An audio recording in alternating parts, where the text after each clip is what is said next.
Okay, so let me start by saying that it's a great pleasure to be here. Luc Steels and Israel Rosenfeld for the introduction and the invitation, and of course all the Serpentine team. What I would like to discuss with you in the next half hour or so is about a very special kind of perceptual experience that we all have. It's actually about our body and ourself and how we experience these. And Israel has introduced those topics quite nicely. However, if you look at my field of research or experimental psychology, people look at what you have presented initially, the object of our perceptions, like the red apple. And I can put, or this hand on a table. So this is the object of my perception. And there's a lot of data now, and we have quite a good understanding, about the color, about the position, about three-dimensional structure of this. But there is a very important other part in conscious perception, which is I am perceiving this hand. I am perceiving this red apple. But actually, you mentioned the case of color blindness. We've been kind of self-blindness in research, but in many other fields as well, because the self is always there. So we kind of take it for granted. What's the big deal? What's so difficult about it? It's always there. But there's actually no real systematic research from psychology, neurology, and so on about the self. It has recently started. Nielsen was actually one of the very early champs in this, and I think this old experimentational setup is still around in Copenhagen. A lot of dust on it. I think it would be a good idea to kind of dig it up and put it in a museum. You also mentioned the clinical work, and I think that's where I'm going to start with.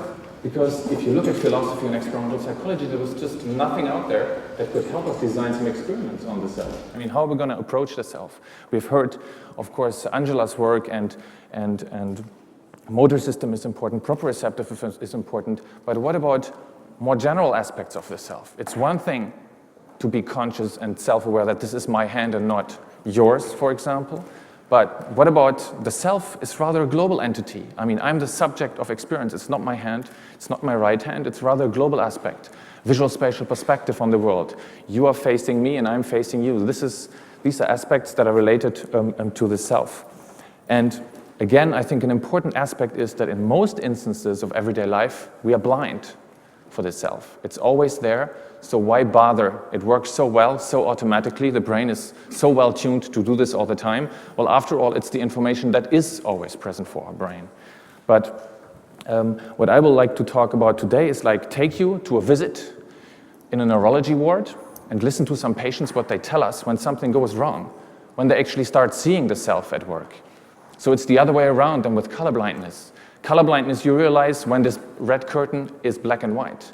The self, it's the other way around. You never question it being there, but if something goes wrong, you start seeing second bodies of yourself, or you localize yourself as in an out-of-body experience up under the ceiling.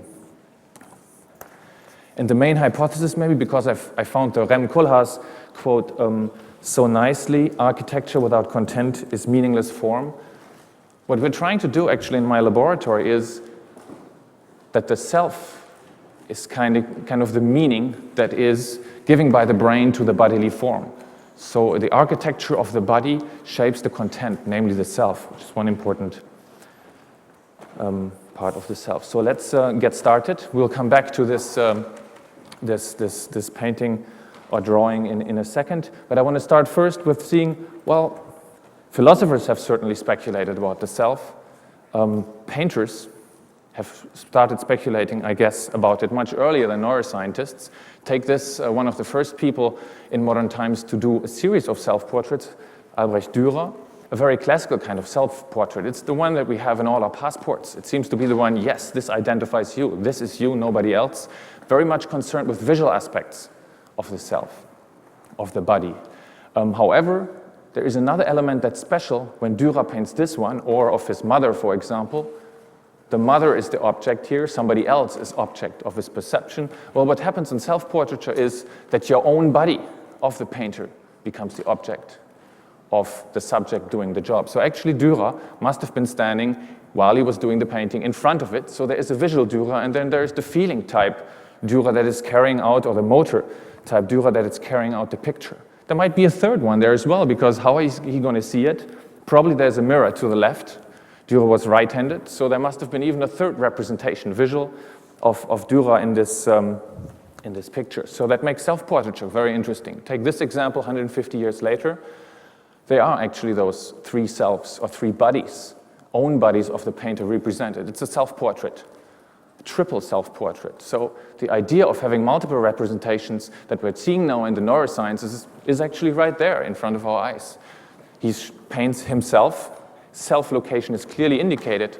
It's this fellow holding the pencil in his right hand. And then it gets a little bit more tricky in the back. Must be the mirror, because this person, or this must be the mirror because he's painting on this side. Well, it's kind of strange because he's looking clearly at the painter outside the picture. So, well, maybe that's the mirror then, because I'm here, I'm painting this picture, and he's looking out at me. So he starts playing. He starts playing where the self is, different bodily representations. And one of my arguments will be what you see in some of these self-portraits can actually happen sometimes in brain disease, that the brain will start painting self-portraits just spontaneously. And the out-of-body experience would be one example of these. Of course, many examples in the 20th century. René Magritte starts playing with this as well. Again, a back view of himself standing in front of the mirror. This is the mirror border. But then he starts, well, mirrors play tricks with our brain. I mean, he just shows an impossible mirror reflection. So let's go back to this patient. It's a 50-year-old gentleman that I met as one of my patients in Geneva, who had something we call autoscopic hallucination. It's basically seeing a double. Remember, I think about Dostoevsky, Edgar Allan Poe, a double. There is a representation. I'm looking out here, there's somebody sitting there, and it's exactly the same shape, looks as I am, and it's looking at me. So what do I do with this? I will start looking around and start to disambiguate, because I know I should be here. Very strange experiences, of course, in many novels, Dostoevsky, I think, most beautifully, but this can happen through brain disease, migraine, epilepsy, or stroke. In this case, a severe migraine attack. And what you see on the left part of the picture, as in the self-portraits I just showed you, there's different self-representations that the brain can come up with. This is the little image on the left side, and you see there's a position called B, which is down here. Do we actually have a laser pointer? Anyway, so the patient is sitting here watching TV, and he's having this severe migraine or epilepsy attack. Actually, we weren't able to completely localize his brain dysfunction. And then he had the feeling as if his body, plus the chair he was sitting in, would move up, would move about 1.5 meters to the top. Then comes the second phase. So you have actually a body position down here at this position. Then comes the second phase where he's in this elevated position. Thanks. And then he sees something that's leaving his body, a kind of golden bluish entity that continues that movement. It doesn't really look like him, seen from behind, just in Magritte's painting, and it seems to continue this ascent. And during this whole procedure, he has two visual spatial perspectives. He has one from up here, looking down, and this is what you could see in the other pictures. The other one is from his normal embodied position down on the ground. Now the question is, well, this is basically a question for you. Where is his self? The self is an experience that the brain generates, but where? So who thinks that his self is actually at this point here? That's where his body really is, confirmed by his wife. So who would say the self is there? What about the others? The self, is it here? Position C? I have one participant here. What about anybody for position B? I mean, it's important because those are our concepts. I mean, we localize ourselves always in the body. But in this patient, he has an experience that doesn't seem to be the case. So how are we disambiguating this? Is the self, actually there's two positions, right? The self could be here, the self could be here. This is merely a perception out there, rather a body. So, but it's actually tricky for the patient. He didn't know either. For different periods, he had the impression either the self was here or down here. Very disconcerting for some of the patients because it's definitely a high risk of suicide when you have a conflict about deciding where yourself really is. Another example, not of my patients, another patient who actually had this, my patient had it for 1-2 minutes. Now in this patient here, actually that you've seen depicted here, the experience lasted for 2 months. Whenever she opened her eyes for 2 months, she saw a visual image of herself in front. Now, okay, fine, we can say, well, come back to my earlier question, the self is here. It's a bodily illusion image of myself that's there. These are actually some other people that she could see through this kind of transparent mirror. But she had other things. Because it lasted so long, she started moving, like in front of a mirror. And then the image started moving too. Well, now imagine, in some instances, due to brain disease, the movement of the image starts earlier, and your movement comes later. Now, where is the self in those conditions? I think, and that's something we're looking in my laboratory at the moment now. It's very difficult to do research at this experimentally, but I think virtual reality and also installations will be very important, as we have seen already in Angela's work, but also for the full body to really disentangle this and look which brain areas are activated in this, because they could give us some hints what's actually going on in the brain. Brain lesions, of course, this is the lesion of the patient, the second patient I showed you. So the white spots in the back, the occipital part of the brain, but also subcortical damage led to this illusion. 3 months of seeing a double in front of you, like a Dostoevsky type who had epileptic seizures, but non-stop for 3 months. And this is another patient where you also see this. So these are completely normal patients, no psychiatric background, completely normal lives, normal jobs. After their brain damage, they start experiencing repetitively or continuously those experiences. Now, so this is kind of an objective view. I talked about perception and the object and the subject of perception. Well, and this is rather making the own body of the subject the object of perception. Well, what happens to the subject? That wasn't only in some instances interfered with, but the out-of-body experience, that's really the key finding that comes next.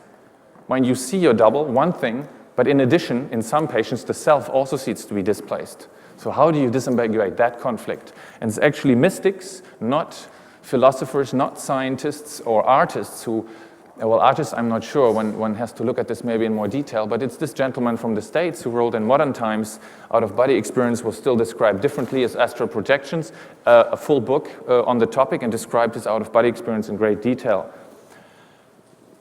These other patients I described, they were standing and were making movements. Out-of-body experience rather happen when you're in a relaxed position, supine position, you're laying down. He describes this quite nicely.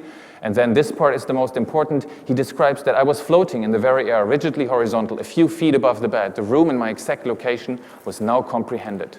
Things seemed hazy, foggy at first, but were becoming clearer.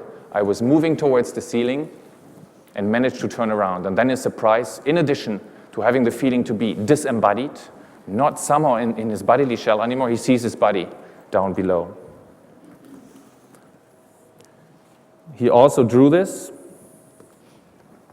and now I guess it's a little bit easier to say where's the self, where's the body. Any guesses? Where's the self here?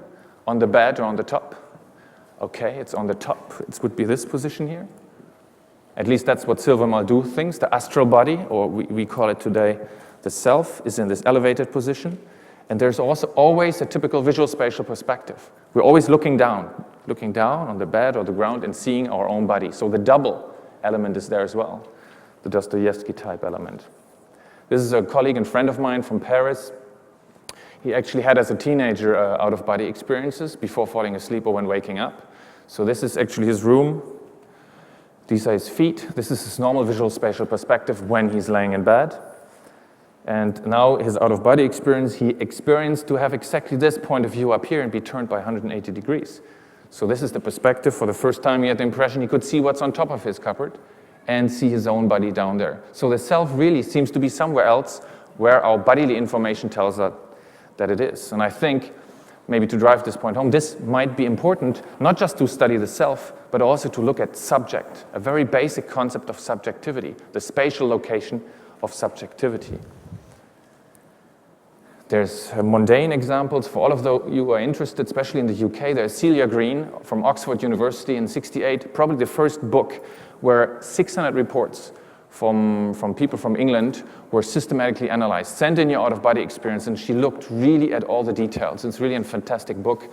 Neuroscientists also are not prone to have out-of-body experiences. What got us into the topic, or what was always a problem with out-of-body experience, is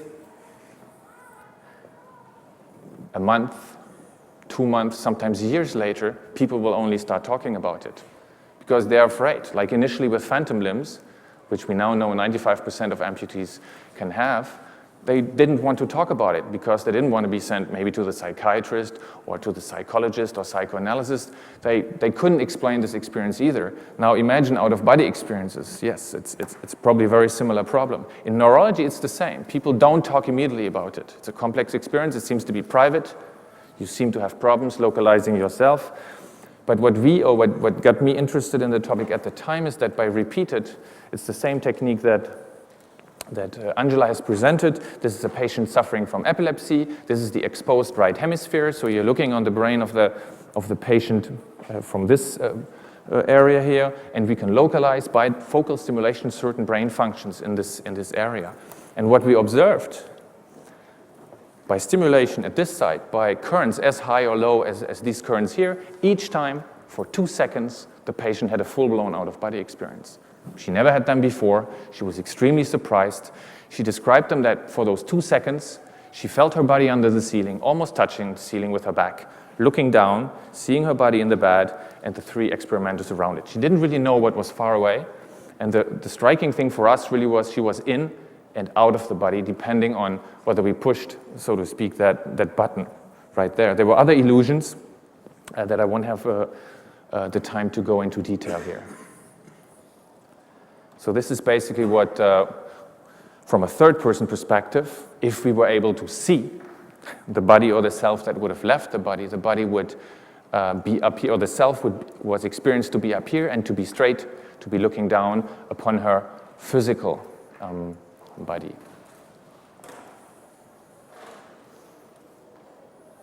Okay, I won't again go too much into a detail, but what these observations in patients tell us, first of all, philosophers keep working on this topic. Psychologists get into this topic because now we have, and neuroscientists, now we have hypotheses that we can check for. For example, we know that the lesion where epilepsy, migraine, or stroke will damage the brain is not random in the brain. It's only damage, or mostly damage, to this area here, which is basically 2 centimeters behind and above the right ear. When you have problems in this area as a healthy person or in the context of neurological disease, you might be prone to experience an out-of-body experience or these doppelganger experiences. So that means, well, what is this area doing? Angela has already said it's illusory movement. It's, am I making the movement? Are you making the movement? It's an area that is very important in integration of not only sensations of their own body and motor acts, but also integrating other pieces of information. Take the example of your left arm. I see my arm, that's one part in my brain. I move the arm with eyes closed, I know exactly where it is. I feel the position of my arm, I can snap my finger. Well, this is 4 different senses that are conveyed to the brain, different areas. Well, why do we all just feel one arm? Needs to be solved. We don't really know how this is working. It's called multisensory integration, and it's integration of all these pieces of information, touch, body position, as well as vision. And we know that this area here seems to be one of the key areas doing this, but much more is known, much more modeling is done, but these data from the patients actually suggest that something similar, as I've just showed you or indicated with my arm, is also going on for the full body. It's my left hand, my right hand, both my feet, but it's also going on, this kind of integration. Where do I see my body? Remember the double that I see? I see the double, I feel my body here. The brain needs to disambiguate. Where am I? Where is my body? And probably where the most strict or stringent brain activation is will determine probably where the self is. And this should be of relevance for studies on subjectivity.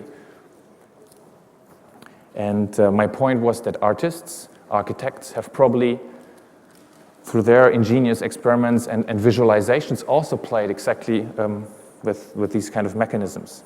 There's a difference that I should mention between the doppelganger experience and out-of-body experience, which we believe is related to vestibular processing, the sense of gravity, of balance. And actually anecdotal reports from astronauts from Mir, or from the space shuttle missions, they actually do have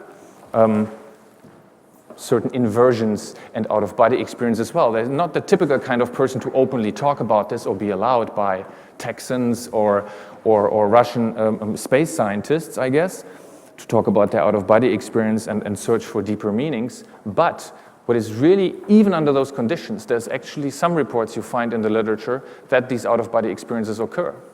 There are spontaneous inversions of up and down, for example, in astronauts. So this specifically occurs when I would be, and in Israel we would be in space, and I would be walking this way and be absorbed in some activity, and all of a sudden, because there's no gravity, your head would be upside down, and I would see you floating inverted, and by some cue or other, my brain gives more weighing to your orientation. So all of a sudden, I myself will reorient to Israel's body position. And of course, if he would want to help me to reorient me properly, he would go like this and give me contact cues under my feet.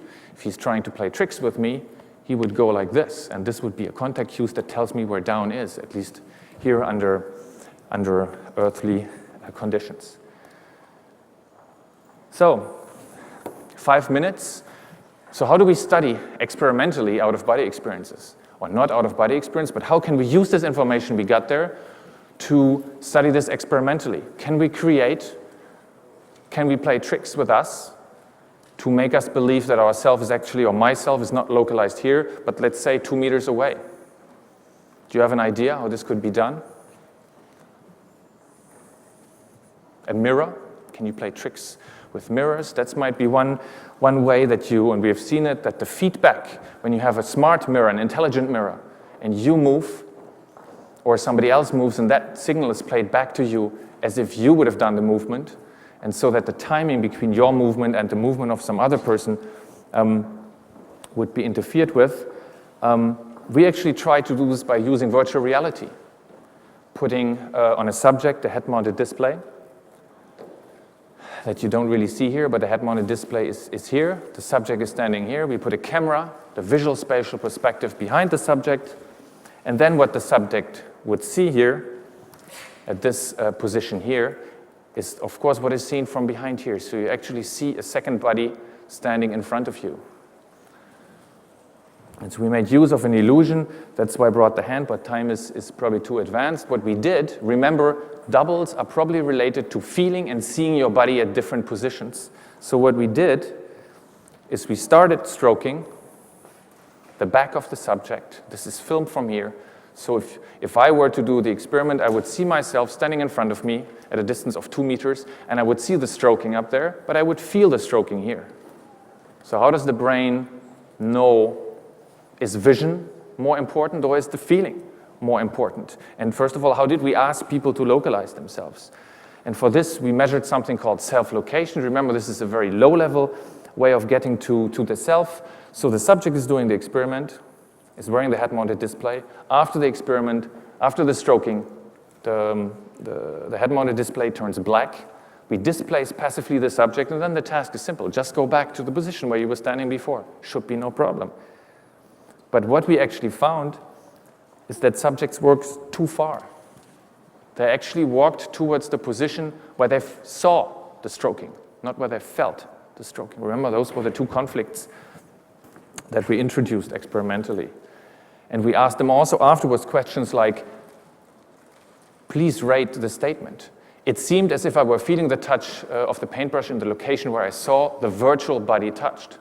So it feels like where I see the touch, this is where the touch is applied. And also question 3 was important. I felt as if the visual body or virtual body was my real body. And this was also found positively. This is, again, just how we measured the drift. Now, I would be doing the experiment. The stroking is done here. I see the stroking up there. Eyes are closed. I'm moved backwards, and I have to go back. And I'm not just doing a couple of steps. I'm really walking a lot further, as if not my real body position, but my visual body position seems to prime, or seems to be more important, at least from the brain's point of view, under these conditions, to determine where you are. So a very simple trick, and I think those tricks are only possible when you use virtual reality. Okay.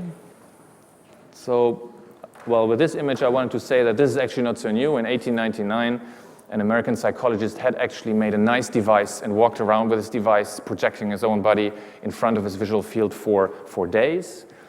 And I hope that, well, at least I'm looking at self-portraits very differently now, and there's a whole range of self-portrait. And one of the big experts in the field, I think, is this Viennese artist. Thanks.